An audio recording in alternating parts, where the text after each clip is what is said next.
Ultra-processed foods, or UPFs, have become public enemy number one in nutrition debates. From dementia to obesity and even an epidemic of so-called food addiction, these factory-made products, like chips, ready-made meals, sugary drinks, and packaged snacks, are blamed for nearly every modern health crisis. But here's the shocking twist. What if ultra-processed foods aren't really the main villain? Some experts argue these foods are engineered to hijack our brains, keeping us hooked for profit. But new evidence paints a much more complicated and surprising picture. Stay with me, because what you're about to hear could completely change the way you think about your diet. Let's start with why UPFs gained such a bad reputation. They're cheap, convenient, and everywhere. They often contain additives, preservatives, and flavor enhancers. And yes, studies show strong links between UPF-heavy diets and health risks: obesity, heart disease, diabetes, and even depression. But here's the important question no one asks: is it the processing that's harmful, or is it the nutritional quality of what we're eating?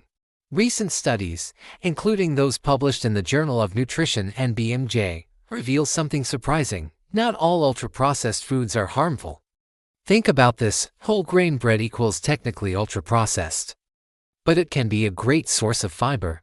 Fortified plant-based milk equals ultra-processed, but it provides essential nutrients like calcium and vitamin D.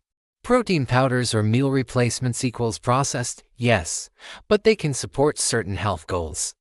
Compare that with sugary sodas, packaged candy, instant noodles high in sodium and trans fats. Both fall under the UPF category, but clearly, their effects on health are very different. The key insight: it's not the processing itself, it's the balance of nutrients, sugar, fat, and salt. Here's a stat that might shock you. In countries like the USA and the UK, over 50% of daily calories come from ultra-processed foods.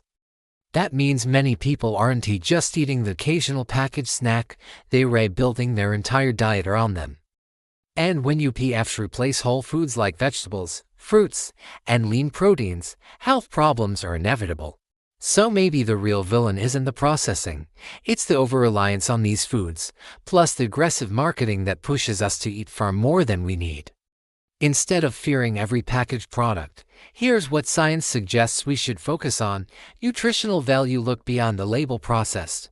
Ask, is it high in fiber, protein, vitamins, or just empty calories? Dietary balance. Aim for an 80-20 approach: 80% whole and minimally processed foods, 20% convenience foods if needed. Portion control. Even the healthiest foods can harm you if consumed in excess. Lifestyle factors. Remember, health isn't just food.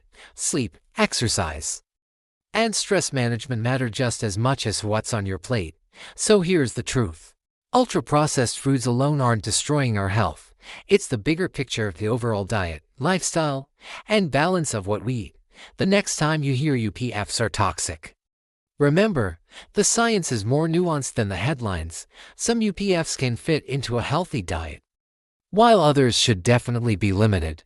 If you found this eye-opening and want more science-backed health insights, don't forget to hit like, subscribe to Better Health, and turn on the bell for more content, because better health starts with better understanding.